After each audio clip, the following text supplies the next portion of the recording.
ဒီမထားမိယာကနေအမတ်တမဲ့နေမိတော့ကြောက်ကတ်ထိသွားခဲ့ပြီးအခြားလူတယောက်အဖြစ်ပြောင်းလဲသွားတဲ့ညီမလေးကြောက်ကတ်ကအခုလူကြီးလူငယ်တွေမှာအဖြစ်များနေပါတယ်ရှင်အချို့ဆိုဖြစ်လို့ဖြစ်မှန်းတော့မသိကြဘူးမြန်မာနိုင်ငံမှာပိုအဖြစ်များနေပါတယ်ရှင်တိမှာတော့ပြကြတော့အချိန်လိုနေပြီပြီးခဲ့တဲ့လကလည်း10နှစ်ကလေးငယ်တဦးလည်းအဲ့ဒီကြောက်ကတ်ယောဂနဲ့ပဲဆုံးသွားခဲ့ပါတယ်ရှင်အဲ့ကလေးငယ်လေးဆိုသူ့အမေကသူ့ရဲ့ကြောက်ကတ်တစ်ချမ်းကိုပေးပြီးကုတာတော့မရဘူးညီမလေးကအရင်ကဘန်ဝင်တန်းမှာမက်နေသက်စော်လို့ခေါ်တယ်တုန်းကငားငယ်သေးတာပဲလေကျမ်းမာရေးကောင်းတယ်ဆိုပြီးလစ်လူရှူခဲ့ပါတယ်ရှင်တရက်မက်နေသက်စော်နေမကောင်းတော့စီကံတော့ပြတယ်ဝေးပါအောင်180အထက်ရှိနေပြီးကြောက်ကတ်မကောင်းတော့ဘူးလို့ဆရာဝန်ကပြောတယ်မက်နေသက်စော်ကအရင်ဗန်စီရေးမှလှုပ်ခတဲ့ကအကြာခဏတွေးတိုးတက်တယ်ဒါပေမဲ့သူမရဲ့ကြောက်ကတ်ပြက်စီးသွားခဲ့လိမ့်မယ်လို့မထင်ခဲ့ပါဘူးရှင်ဗန်မှာပတ်စံတွေကိုစက်နဲ့ရေးတဲ့အခါလဲရှိသလိုလက်နဲ့ရေးတဲ့အခါတွေမှာပတ်စံမှာကပ်ပါတဲ့မိုးတွေကနှာခေါင်းထဲကိုလည်းဝင်ခဲ့တယ်သူကအလုတ်ထဲမှာစိတ်နစ်ထားတော့ရေလဲထားမတော့ဘူးရှူးလဲထားမပေါက်ပါဘူးရှင်အလုတ်မပြီးမှဆိုလို့တိတိကြီးနဲ့အောက်ထားခဲ့တယ်ရေတောက်လဲနေပါတယ်ရှင်သူ့မှာသွေးတိုးရှိတာကိုစေကမ်းမသွားပြပဲနဲ့အလွယ်တကူအကိုက်ခဲပျောက်စေးတွေတောက်တယ်ဒီလိုနဲ့နေလာနှစ်တွေကြာလာတော့ရှူးမပါဘူးရေတောက်နေ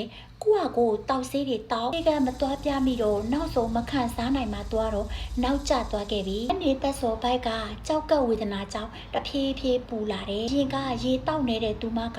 အခုမှရေအများကြီးတောက်ချင်ပေမဲ့ဘိုက်ထဲမှာရေတွေကစုနေတော့ဘိုက်ကနေတဆင့်အပြင်ကိုစုပ်ထုတ်ယူရတယ်ကြောက်ကဆေးတာအရန်ကုန်ကြပါတယ်ရှင်ကြာလာတော့လေအခက်အခဲဖြစ်လာတယ်ဒီဘာတွေလည်းအစွမ်းကုန်ကုပေးကြပါတယ်ရှင်တချို့စေတနာရှင်တွေကလည်းတတ်နိုင်တဲ့လောက်လှူကြတာရှိပါတယ်စေတနာရှင်တွေလှူတဲ့အလှူငွေတွေကိုအတူတူကုတူရအောင်လို့မဲ့နေသက်စောကစုံကလှူလေးရှိတယ်ဒီဘာတွေကတော့ငါတို့သမီးလေးပျောက်ဖို့အရေးကြီးတယ်ဆိုတဲ့မေတ္တာစိတ်ကတော့မဲ့နေသက်စောအတွက်ခွန်အားဖြစ်စေခဲ့ပါတယ်ရှင်သူမိဘတွေကိုလှုပ်ကြွေးခြင်းပေမဲ့စိတ်သာရှိပြီးတကယ်လက်တွေ့မှာမတက်နိုင်ခဲ့ပါဘူးသူအရန်အလုံးလုံးချင်ပါတယ်သူအသက်ရှင်ခြင်းသေးတယ်တဲ့ရှင်သူနောက်ဆုံးဆန္ဒကအရင်နေကောင်းစဉ်ကရေတောက်နေခဲ့တဲ့အတွက်အခုနေမကောင်းတဲ့အခါမှာတော့ရေအများကြီးတောက်ချင်ပေမဲ့လည်းတောက်မရပါဘူးရှင်ရေအများကြီးတောက်အိပ်ရိုးဝအိပ်ပြီးတော့စိတ်ချမ်းသာနေရရင်တော်ပြီတဲ့အားမမလို့ချင်ဘူးတဲ့ရှင်အရင်လိုကျမ်းမာတာကိုပြန်လို့ချင်တယ်တဲ့နေသက်စောက